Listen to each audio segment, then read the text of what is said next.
The afternoon sunlight streamed through the windows of Riverside Café, painting everything in shades of gold.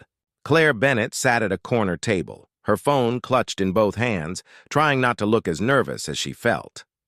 This was a mistake. She knew it the moment she agreed to let her best friend set her up on a blind date. Claire checked her reflection in her phone screen one more time. Her cream sweater was comfortable, but nothing special.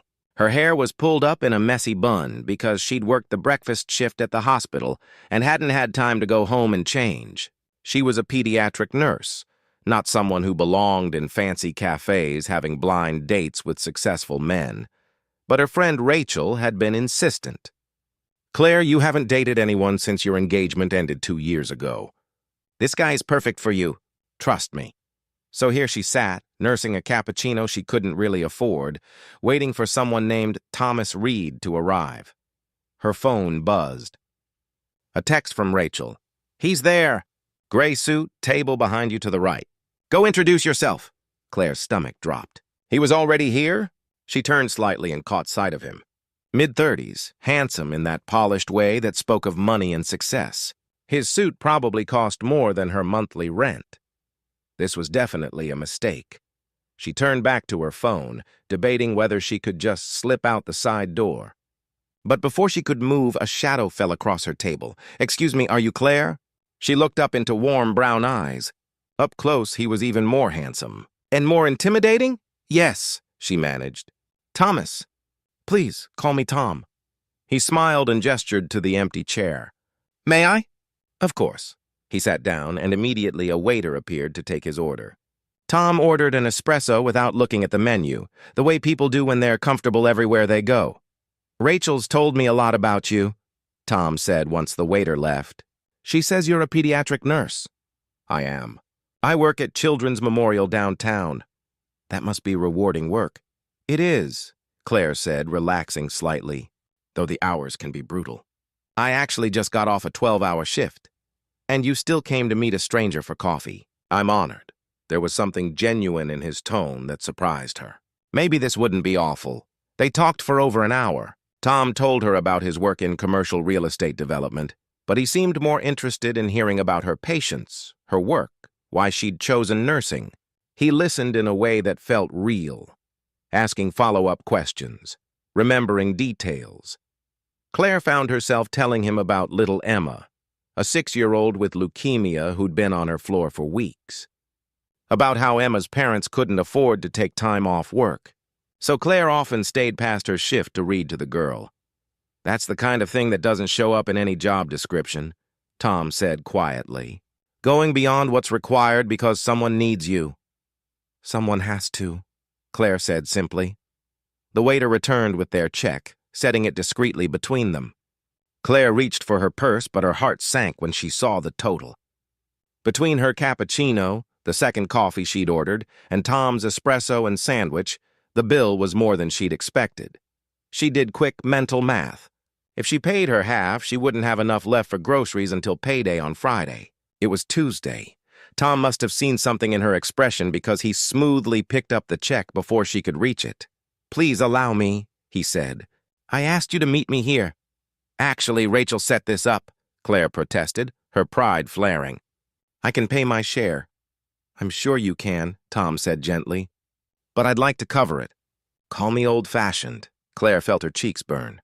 She wanted to argue, but the truth was she couldn't afford it. Not this week, not with her car payment due and her student loans eating half her paycheck.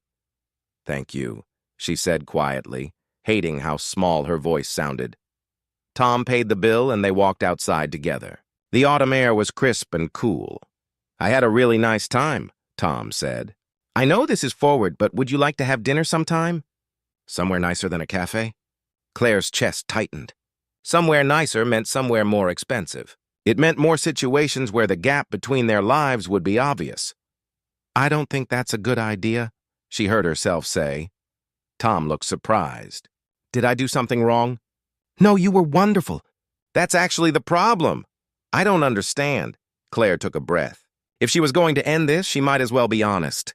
"Tom, you seem like a genuinely good person, but we live in different worlds. You order espresso without looking at prices. I had to count change in my car to make sure I had enough for parking. You're talking about nice dinners, and I'm worried about making it to payday with enough to eat. She expected him to make excuses and leave. Instead, he was quiet for a long moment. Can I tell you something? He finally said. 10 years ago, I was living in my car. I'd dropped out of college because I couldn't afford it. I was working construction jobs and sleeping in a Walmart parking lot. Claire stared at him. I know what it's like to count change, Tom continued. I know what it's like to be embarrassed about money. A mentor took a chance on me, helped me go back to school, taught me the business. I got lucky. I worked hard, but I also got lucky. Why are you telling me this? Because I don't care that you're counting change. I care that you stayed late to read to a scared little girl. I care that you showed up here straight from a 12-hour shift because you were willing to give this a chance. Those things tell me who you are, and who you are is someone I'd like to know better. Claire felt tears sting her eyes. It's not that simple. It is, though. Here's what I'm proposing. No fancy dinners. How about next week? We pack sandwiches and have a picnic in the park. Total cost, whatever we both feel comfortable spending. No pressure, no expectations. Just two people getting to know each other. Why would you want that? You could date anyone. Because anyone can sit in an expensive restaurant and make small talk, Tom said. I want to spend time with someone who reminds me what actually matters. Someone who chooses compassion over comfort every single day. Claire looked at this man who could have anyone, who was choosing to see her not as a charity case, but as someone worth knowing. A picnic sounds nice, she said softly. Tom smiled, and it transformed his whole face. Good. I'll bring the sandwiches if you bring the company. They met the following Sunday in Riverside Park. Tom arrived with homemade sandwiches, fruit, and cookies from a local bakery.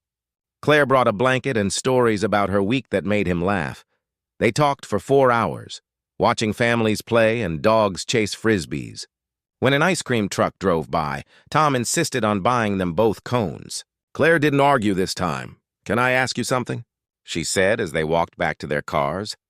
When you saw the check at the cafe and noticed I was worried, why didn't you make a big deal about paying? Because I remember what it feels like to be in that position, Tom said. I remember the shame, the way people would either ignore it or make it worse by being condescending.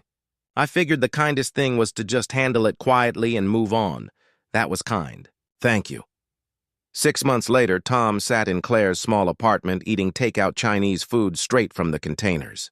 It had become their Sunday night tradition. Sometimes they'd go out, but more often they stayed in, talking and laughing over cheap food and old movies. I got offered a promotion, Claire said, setting down her chopsticks. Head nurse position. Significant pay raise. Claire, that's amazing. Why don't you look happy about it? Because it means daytime hours. No more overnight shifts. No more being there when Emma can't sleep and needs someone to talk to. No more quiet moments with the kids who are scared and alone. Tom reached across the coffee table and took her hand. What do you want to do? I don't know. The money would change everything for me. I could actually save. Maybe buy a car that doesn't break down every other month. But those kids need someone who sees them as more than chart numbers. Then you already know your answer, Tom said. I can't keep choosing my heart over my bank account forever. Why not? I did. And I found you. Claire squeezed his hand. In the beginning, she'd worried their different backgrounds would pull them apart. Instead, they'd found that what mattered wasn't where they came from, but where they were going. Tom had taught her that accepting help wasn't weakness. She'd taught him that success wasn't measured in dollars, but in the lives you touched. A year after that first cafe meeting, Tom asked Claire to marry him. Not at a fancy restaurant or a romantic getaway, but in the hospital cafeteria during her lunch break, because that's where she was most herself. She said yes with tears running down her face. At their small wedding, Claire kept her vows simple. You saw me when I felt invisible. You valued me when I felt worthless. You taught me that love isn't about what we can afford to give each other, but what we choose to share. Tom's vows were just as simple. You reminded me why I worked so hard to escape poverty. Not to leave it behind, but to help others rise above it. You showed me that the richest people aren't those with the most money, but those with the biggest hearts. And in the front row, little Emma sat with her parents, cancer-free and beaming. She was the flower girl wearing a dress Claire and Tom had bought together, because that cafe bill Tom had paid wasn't just about coffee. It was about dignity, about seeing someone struggle without making them feel small. And sometimes the smallest acts of grace become the foundation for the biggest love stories.